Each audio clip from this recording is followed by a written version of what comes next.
want to start it? Yeah. That's fine. Yeah. There you go.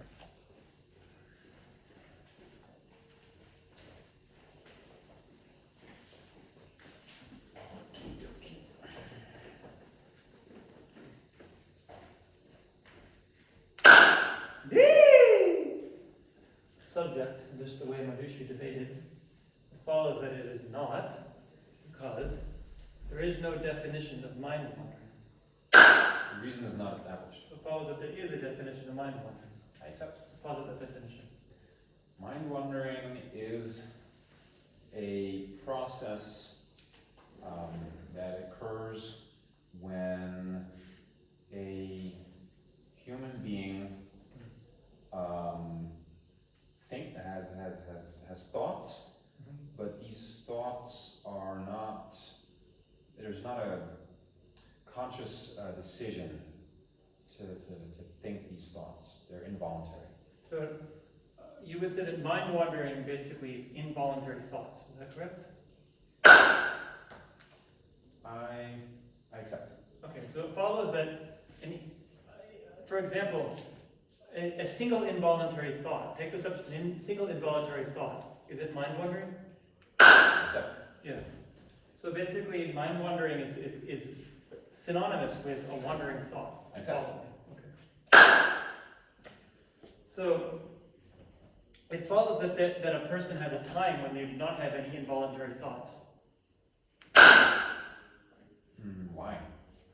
So it follows that at all times a person has involuntary thoughts.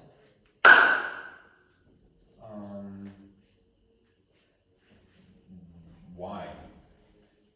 Because it follows that a person has involuntary thoughts at all times, because there is no time in which a person does not have involuntary thoughts.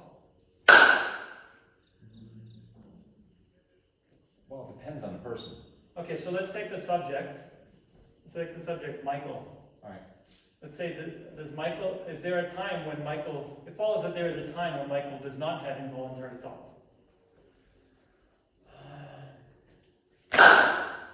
I accept. That's true.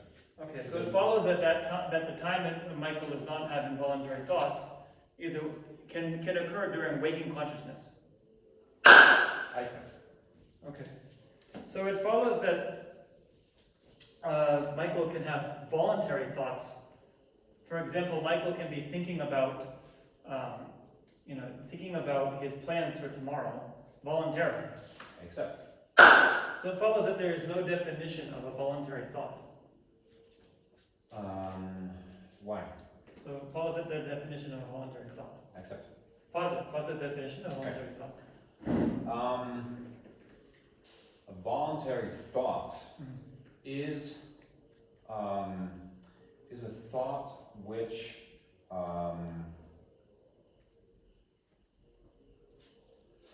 right. So a voluntary thought is a mental phenomena which is initiated with I'll have to try not to use the same word again. So, which is initiated with metacognition. With metacognition. Yeah. So the person knows what he's doing. So it follows. As he's doing. Okay. So it follows that it is initiated by metacognition, and the meaning of metacognition is that the person knows what he's doing. Yes. So it follows that if the person knows what he's doing, then knows that he's having a particular thought, it's necessarily a voluntary thought. No. No. No. That follows that it is, because if the person knows that he's having a thought, he necessarily has metacognition about that. No. No. So it follows that knowing that one is having the thought does not make the thought voluntary. I accept. So let me restate that. Okay. So let me just restate that. So there's two conditions. Okay. So it has to be voluntary, which I haven't really defined what that is yet. Okay. And it needs to be metacognition. So it follows that having metacognition does not make the thought voluntary. The thought with metacognition is not necessarily voluntary. That's correct. It follows that the subject metacognition, it follows that having that makes the thought voluntary, because the definition of a voluntary thought is one that is initiated with metacognition. Alright, so let me think this through again. Alright. Okay, so let me rewind. Okay, so it follows that having metacognition does not necessarily make it a voluntary thought. I accept. Yeah. So okay, so what does it mean to be a voluntary thought? Okay, so to be a voluntary thought, it must be initiated consciously, which is to say, the person has to know what he or she is doing. So a voluntary thought is necessarily metacognitive, but a metacognitive mental phenomena is not necessarily voluntary. So one includes the other. So for example, if the person is thinking about, for example, I'm about to eat, and I take the spoon and I bring it to my mouth and I eat. Right. So there's the intention to eat, right? Right. So it follows that before I bring the spoon to my mouth, I have the thought, now I must bring the spoon to my mouth. Right. If I don't have such a thought, it follows that it is not a voluntary action. Why? Because I have to know what I'm doing, and there has to be metacognition. Know what I'm doing. It's not a voluntary action. Well, the voluntary thought, so when I'm bringing the spoon to my mouth, is there a concurrent mental event occurring? I accept, yes. Okay, is that concurrent mental event voluntary? Not necessarily. Not necessarily. So what would have to fulfill in order to be voluntary? It would have to be consciously initiated as opposed to spontaneously arising. So it follows that a person can spontaneously bring the spoon to their mouth and eat without having consciously initiated that. Accept. How does that happen? It could happen that I see a plate of food, and an automatic response, which has been learned over decades, just does its thing. My hand takes the spoon and puts it to my mouth, and all the while I'm consciously aware of what's going on and can maybe even be amused by it. It's just kind of happening on its own. It happens automatically. Say what? Does that happen where you have no conscious intention, but you still bring the spoon to your mouth? Yes. Yes. It's unlikely for such a long sequence, but it's possible. Okay. It's more likely for shorter sequences. Okay. So it follows that bringing the food to your mouth, the mental event that is concurrent with that is mind wandering. Why? Because it's a mental event that is not consciously initiated. No provision. So it follows that mind wandering does not, in order to be mind wandering, it must be an involuntary thought. And it follows that a voluntary thought must be one that is both consciously initiated and it includes metacognition. There's a third category. So it follows that a thought, if it's there's a third category beyond voluntary and involuntary thoughts. Not beyond voluntary and involuntary, but between mind wandering and voluntary. So it follows that there's a third category where it's mind wandering, but it's neither voluntary nor involuntary. Huh? Why? No, that's not it. Okay, so it follows that if it's mind wandering, it's necessarily involuntary. I accept. And it follows that if it's involuntary, it's necessarily mind wandering. No. No. So it follows that involuntary thoughts and mind wandering are not synonymous. I accept. So it follows that the definition of a mind wandering is not an involuntary thought.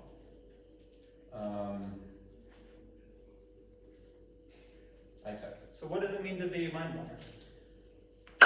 So to mind wander, it must fulfill at least two conditions. So it needs to be involuntary, and it needs to be not metacognitive. I have to be unaware of the spontaneous, non-voluntary thoughts. So it follows. So it follows that if you have a mind wandering thought, that you're necessarily not aware of that thought. No, that's not it. Okay, isn't that what you said? It is, but I was imprecise. You were wrong. Yes, I was imprecise. Okay, so what do you mean? What I mean is, I'm not metacognitively aware of it. Okay, so it follows that if you're aware of a thought, you're not necessarily metacognitively aware of it. I accept. So what does it mean to be metacognitively aware of the thought? It means to have a separate awareness apart from the direct awareness of the thought itself. And this separate awareness is a abstract notion of what it means to be having a thought. So for example, I'm thinking about an apple, and then there's a second, I'll call it a thought, but it's probably more of a mental event. It's more ambiguous, I think. There's a second mental event which notes the thinking process, which notes the thought of the apple. So there's at least two mental events: the thought of the apple and the awareness of the thought of the apple. So it follows that when you're engaged in a very difficult mathematical equation, that at every step of the way, as you're doing all the calculations, there's another thought that's mentally noting, I'm currently calculating.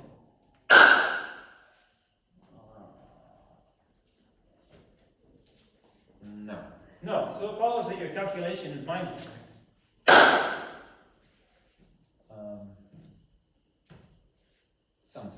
Sometimes. Yes. Okay, but when you're very closely absorbed in what you're doing, it follows that it's mindless. It can be. It follows that it is not mind-wandering because you're single-pointedly focused on what you're doing. I accept. Okay. It follows that it's mind-wandering because you have no metacognitive awareness of what you're doing. I accept. It is mind-wandering. Well, no, it's not mind-wandering. It's actually not mind-wandering because there's a third condition which I realize that needs to be met, which is there needs to be a main task that you've consciously decided you want to attend to. Okay. And if you're attending to that main task, even if it's in a unaware, involuntary way, then it's not mind-wandering. So it follows that if your mind is wandering, you're necessarily involved in a particular task. Accept. So it follows that when you lie down in the grass and gaze up at the clouds, and your mind drifts away, that's not mind-wandering. It's possible, yeah, accept. It follows that it's never mind-wandering. Why? Because you're not engaged in a particular task. No perversion. So it follows that to be mind-wandering, you don't need to be engaged in a particular task. Okay, no, that was wrong. There's no reason not established because you're not. Okay, reason not established. So sorry. Okay. Which reason is not established? That when you're lying down in the grass, looking up at the sky, you're not.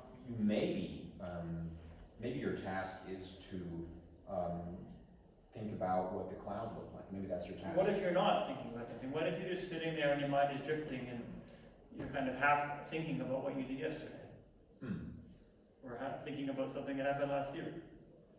If that's not my consciously chosen task, then, and I'm not aware of this drifting, then it would be mind-wandering.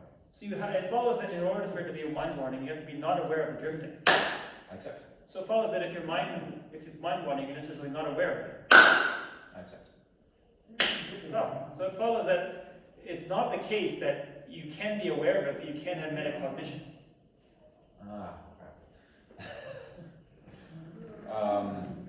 Right. I misspoke. It's not you are aware of it, but you're not metacognitively aware. So you are aware of it, but you're not metacognitively aware of it. Right. So when you're lying down and you're aware that your mind is wandering, that is mind-wandering. You're not doing any particular task. Right. But your mind is thinking about things from last year. That it is mind-wandering. It follows that it is not mind-wandering because you're not engaged in any particular task. The reason is not established. So it follows that at all times you're necessarily engaged in a particular task. In the manner of speaking, I accept. Are you or not? It follows that I am. So it follows that there is no time when you are not engaged in a particular task. I accept. So it follows when you're sleeping that you're engaged in a particular task. I accept. You accept what? What is the task potentially? The task can be an example of a person, but an example of a task is to think as little as possible and in order to have a restful night. Think as little as possible and to have a restful night. In order to have a restful night. So it follows that when you're engaged in that particular task of thinking as little as possible, you don't have to have the conscious intention to engage in that task. I accept. Accept? Yes. Okay. So it follows that you can be engaged in a particular task without a conscious intention of engaging in the task. I accept. So it follows that that task can be mind-wandering.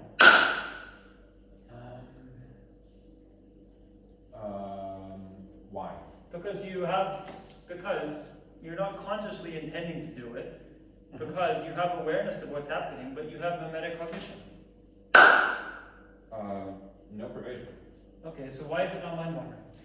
Because the third condition, because one of the three conditions that I stated is not met. Which one? Which is that it deviates from your explicitly stated task. So it follows that you have an explicitly stated task.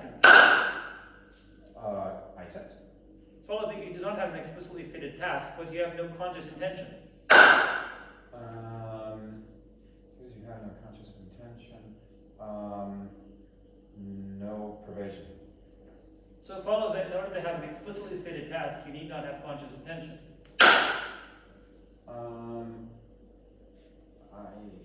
I accept. So it follows that any task you do is necessarily an explicitly stated task. Why? So it follows that there's a task that is not an explicitly stated task.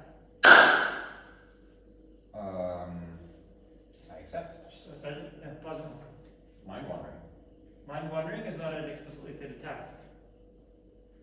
Usually, yeah, it's an example of a Okay. non-explicitly stated. Why not? Because at the time when mind wandering occurs, I probably have another explicitly stated task. There's probably another explicitly stated task, and mind wandering is deviating from that. Therefore, it's not the explicitly stated task. Okay. So let's say when explicitly stated task means that you don't actually have to state the words out loud, right? Accept. So what does it mean to be explicitly stated? It means it means that it is the minimum amount. Well, the minimum criteria is for it to be a conscious intention in a person's mind, and from then on until they change their mind, so that until they explicitly have a new statement, until then that's the explicit task. So it follows that if somebody is sleeping, that they necessarily have an intention to sleep. Why? So it follows that somebody could be sleeping without an intention to sleep. I accept. So it follows at that time that there is no explicitly stated task. Why? Because they're not consciously intending to do anything. So it follows at that time that sleeping itself is not the explicitly stated task. So that I accept. So what is the explicitly stated task in that case? For example, the task could be to pay attention to the professor. Okay, and they fall asleep. I accept. But they still got an explicitly stated task. The explicitly stated task is to pay attention, but they're failing at it. Okay, so it follows that a person can have two explicitly stated tasks at the same time. Why? Because a person can have the explicitly stated task to do their homework, but then they start thinking about snack food and they're eating the snack food. So they're deviating from their explicitly stated task of the homework, but they're still engaging with the explicitly stated task of eating the snack food. No pervasion. No pervasion. So they're deviating from the explicitly stated task of Oh, the... no. The reason is not established. Sorry. Okay, so what is the reason it's not established? The reason is not established because it's sequential. It's sequential. Yes. You can only have one explicitly stated task At a single time. at a single time. It may alternate very fast, so you could have a task, explicitly stated task for like 500 milliseconds. 20 minutes. Okay, so let's ramp this up. So you could have like so I could be focused on eating the junk food for 500 milliseconds, then change my mind back to doing my homework, and then a second later change my mind back again. But I only have one explicitly stated You only have task one at at a a time. time. Yes. So it follows that if your explicitly stated task is to win a soccer game, that as during the game, that's not your explicitly stated task. I see the problem.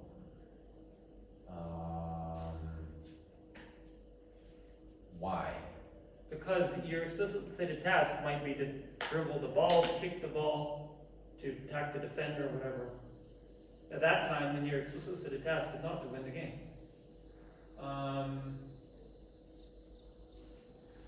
The reason is not established. Which reason? Well, the way it would work is that I have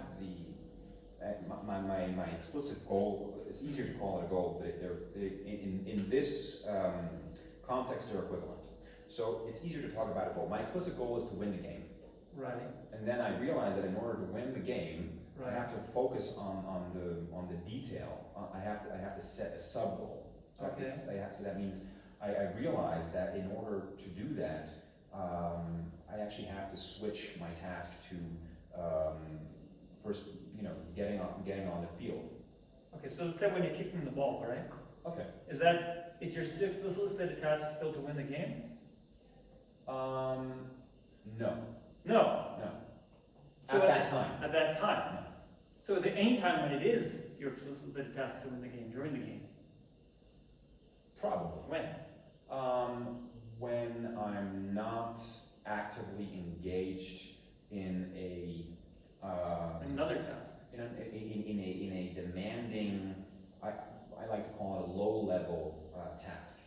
So I catch my breath, and then I focus again on I want to win this game.